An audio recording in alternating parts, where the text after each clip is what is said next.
अस्सलाम वालेकुम dear students, welcome to Irfan science and commerce academy. जैसा कि बेटा हमने सेकंड ईयर फिज़िक्स के काफ़ी सारे टॉपिक्स पढ़ लिए थे, तो आज हमारा एक बहुत इंपॉर्टेंट टॉपिक जिसे हम रेक्टिफिकेशन भी कहते हैं। रेक्टिफिकेशन को समझने से पहले हमारे पास एक बहुत ही अहम की पॉइंट है। रेक्टिफिकेशन का फिनोमेना इस्तेमाल क्यों किया जाता है, या फिर रेक्टिफिकेशन क्या होता है। बेटे हमारे घरों में बहुत सारी डिवाइसेस ऐसी होती हैं जो कि एसी करंट के ऊपर ऑपरेट नहीं करती हैं।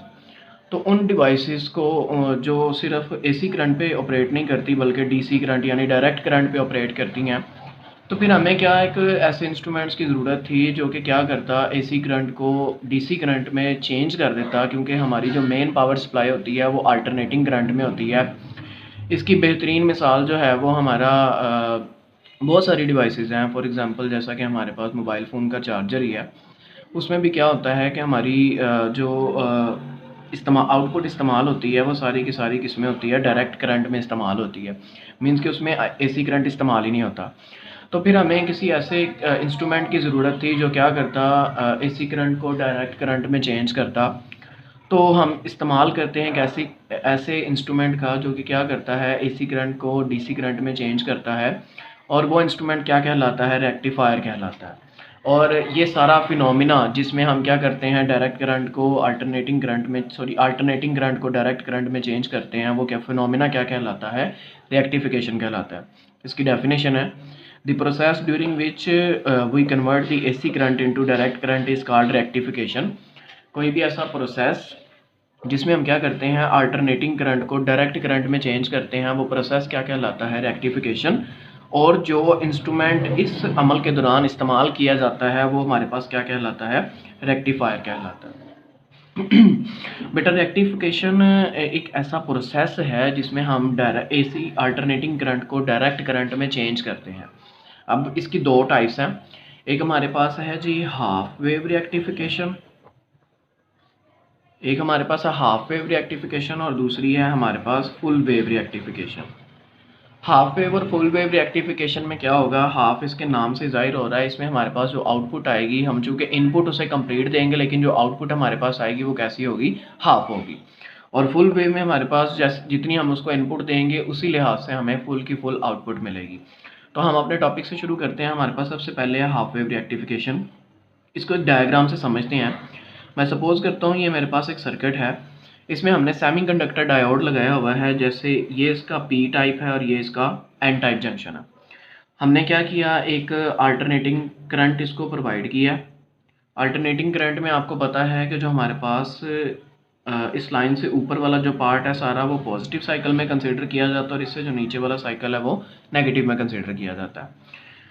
0 से लेकर यहाँ तक जो टाइम होगा t/2 तक वो पॉजिटिव साइकिल होगी, और t/2 से t तक का जो साइकिल होगी हमारे पास कौन सी होगी, नेगेटिव होगी। शुरू करते हैं। हम सपोज़ करते हैं कि हमारे पास ये जो फर्स्ट वाली साइकिल है ये पॉजिटिव हाफ साइकिल है। पॉजिटिव हाफ साइकिल में क्या होगा, जब टाइम 0 से लेकर t/2 तक होगा तो हम देखते हैं कि हमारा ये जो कंडक्टर है वो किस तरह बिहेव करेगा। चूँकि हमारे पास पॉजिटिव साइड है तो फर्स्ट वाली साइड पे जो पोलैरिटी है वो पॉजिटिव होगी, और सेकंड वाली साइड पे जो पोलैरिटी है वो नेगेटिव होगी। हमने देखा कि अगर फर्स्ट वाली जो पॉजिटिव वाली साइड है वो पी जंक्शन से और एन वाली साइड जो है वो एन जंक्शन के साथ जुड़ी हो, यानी हमारे पास अगर पी टू एन जंक्शन बन रहा हो, यानी पॉजिटिव वाली साइड पॉजिटिव से, यानी पॉजिटिव वाली साइड पॉजिटिव से और नेगेटिव वाली नेगेटिव से जुड़ी हो, तो हमारे पास जो सर्किट होता है वो फॉरवर्ड बेस्ड होता है। फॉरवर्ड बेस्ड सर्किट में क्या होता है कि करंट कंडक्ट होता है। तो जब आप अल्टरनेटिंग वोल्टेजेस प्रोवाइड करेंगे तो करंट की डायरेक्शन कुछ यूं होगी कुछ इस तरह से। जब आप अल्टरनेटिंग वोल्टेजेस प्रोवाइड करेंगे तो जब करंट इन पीएन जंक्शन में से गुजर के आगे मूव करेगा, और यहाँ पे जो हमने लोड लगाया हुआ है जिस पे हमें उसकी आउटपुट मिलनी है, उस पे हमें क्या मिलेगी, एक आउटपुट मिलेगी। ठीक है। अब बात करते हैं नेगेटिव हाफ साइकिल की। नेगेटिव हाफ साइकिल में क्या होगा, हमारे पास नेगेटिव हाफ साइकिल जो है हमारे पास T2 से लेकर T तक होगी। और इस हाफ साइकिल में क्या होगा कि हमारे पास चूँकि पहले हमने ये वाली साइड पॉजिटिव कंसीडर की थी, अब हम नेगेटिव साइकिल की बात कर रहे हैं तो इनकी पोलैरिटी चेंज हो जाएगी। जो पहले पॉजिटिव था वो नेगेटिव हो जाएगा, और जो नेगेटिव पहले पोलैरिटी पहले नेगेटिव थी अब वो क्या हो जाएगी, पॉजिटिव हो जाएगी। तो देखें इससे क्या होगा हमारे पास कि ये जो P वाली साइड है ये अब किससे जुड़ी हुई है, नेगेटिव साइड से, और जो N जंक्शन वाली साइड है वो अब किससे जुड़ गई है, नेगेटिव से। यानी इनकी पोलैरिटी क्या होगी है, डिवर्ट होगी है, चेंज होगी है। तो अगर पोलैरिटी डिवर्ट होगी तो T/2 से लेकर T तक जो हमारा PN जंक्शन होगा वो रिवर्स बेस्ड काम करेगा। रिवर्स बेस्ड में करंट फ्लो होता है, लेकिन करंट की जो अमाउंट है वो बहुत ज़्यादा आप ये कह लें कि कम होती है, लो होती है, तो इसलिए हम उसको निगलेक्ट कर देते हैं, बहुत कम करंट गुजरेगा। तो इट मीन्स डैट कि ये जो नेगेटिव वाली हाफ साइकिल है इसमें जो है वो करंट आपको नहीं मिलेगा, यानी आउटपुट किसके बराबर होगी, ज़ीरो के। इस तरह जब फर्दर मूव करते जाएंगे हर अगले वाली साइकिल में आपको पॉजिटिव वाली साइड पे आउटपुट मिलेगी और नेगेटिव वाली साइड पे आउटपुट नहीं मिलेगी। इसको हम एक ग्राफ के ज़रिए रिप्रेजेंट करते हैं। सपोज़ करते हैं कि मेरे पास एक पॉजिटिव एक अल्टरनेटिंग करंट है कुछ इस तरह से, ये है मेरे पास एक अल्टरनेटिंग करंट, और अब हम एक आउटपुट वाली एक लाइन ड्रॉ करते हैं आउटपुट करंट वोल्टेजेस की। हमने जैसे देखा कि हमारे पास पॉजिटिव वाली साइकिल पे हमें जो आउटपुट है वो मिलती है, तो इसी तरह जब आप पॉजिटिव वाली साइकिल पे मूव करेंगे तो आपको उसकी क्या मिलेगी, आउटपुट मिलेगी। लेकिन जब आप नेगेटिव वाली साइड पे मूव करेंगे तो ये जो PN जंक्शन है ये रिवर्स बेस्ड हो चुका है, तो इसीलिए हमें वहाँ पे आउटपुट नहीं मिलेगी।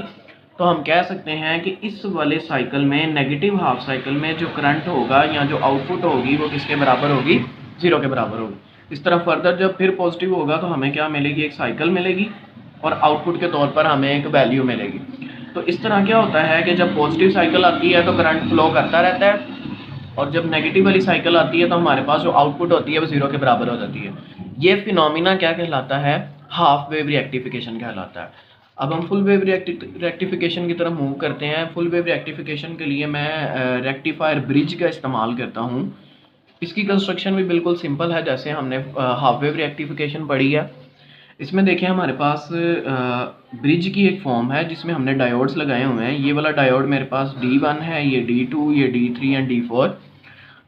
इसको हमने एक अल्टरनेटिंग सोर्स के साथ, एक अल्टरनेटिंग करंट के साथ हमने इसको जोड़ा हुआ है जिसकी पॉजिटिव और नेगेटिव साइकिल होगी। यहाँ पे हमने अपना लोड लगाया हुआ है जिस पे हमें क्या मिलेगी, उसकी आउटपुट मिलेगी।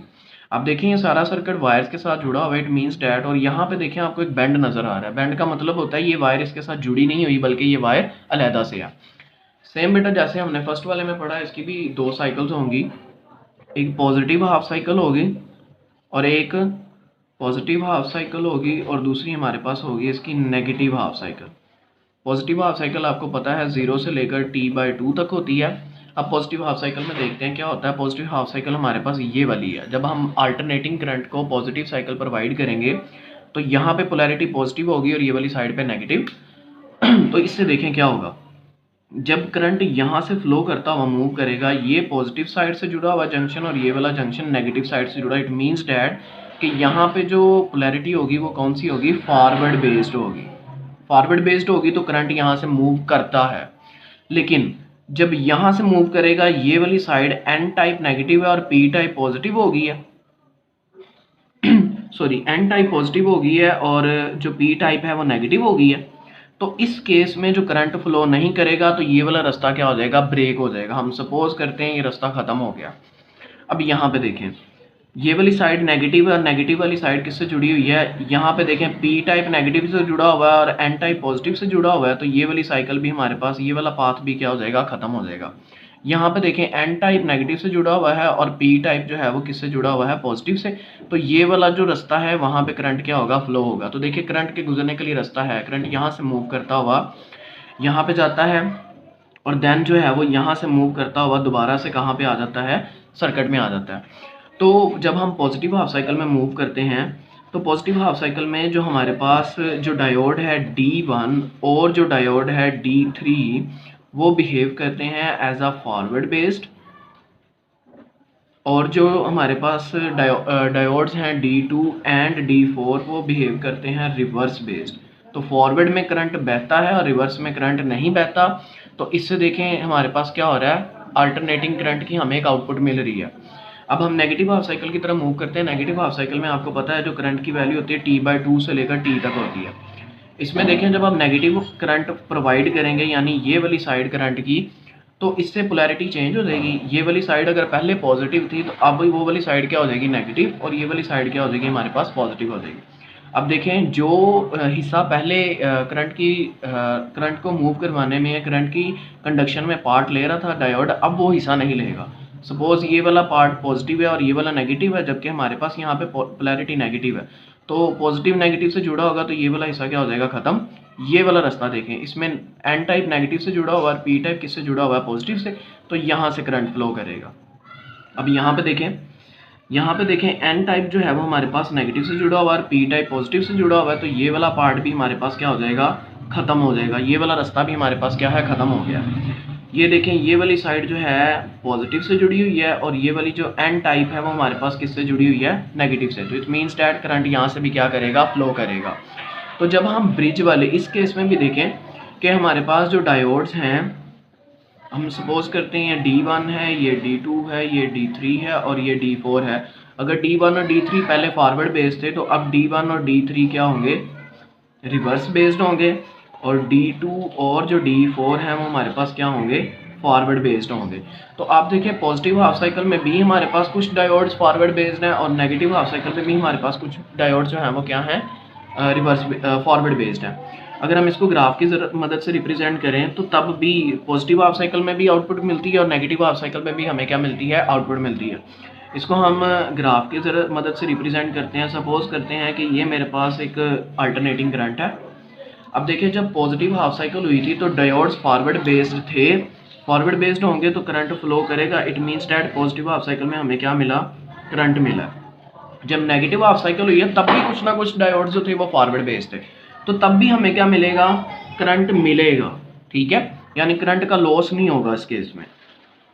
जब पॉजिटिव हाफ साइकिल आएगी फिर से करंट मिलेगा। इट मीन्स डैट कि फुल वेव रेक्टिफिकेशन मिल रही है, यानी कोई भी लॉस ऑफ जो करंट है वो बिल्कुल इस केस में क्या होता है, ज़ीरो होता है। तो बेटा ये था हमारा फुल वेव और हाफ वेव रेक्टिफिकेशन।